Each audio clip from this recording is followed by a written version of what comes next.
Students, today I am going to take chapter 5 of lesson 1 of history.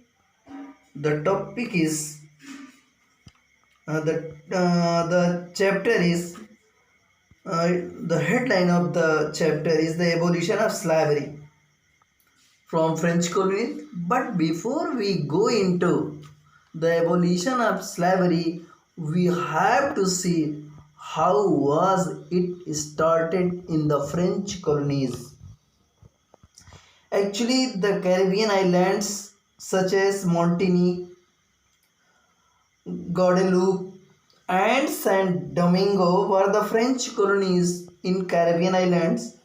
From there, tobacco, coffee, indigo, and sugar were supplied to the European countries, and uh, it was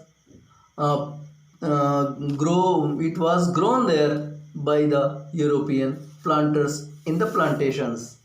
But the planters had been facing problem of the shortage of the laborers because the Europeans were unwilling to go there and work in the plantation industries.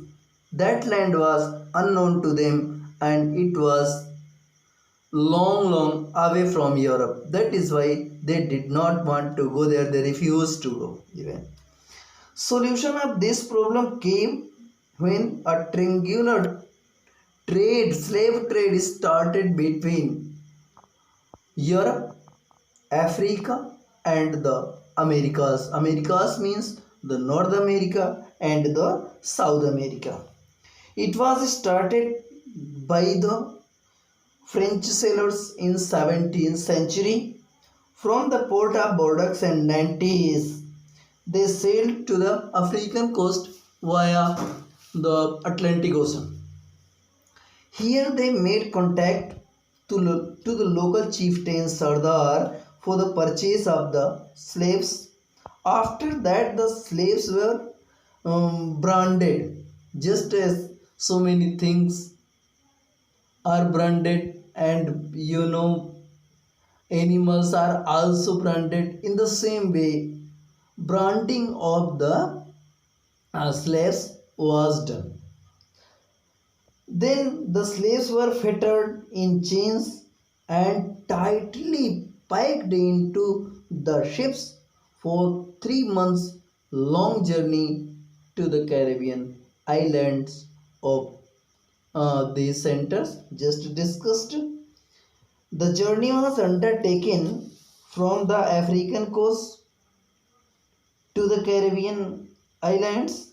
Here these slaves were purchased by the European planters, and once they entered the plantation industry, they were in no way allowed to go home, and they were so much exploited. Day and night work was taken from them, and at a very low rate, without any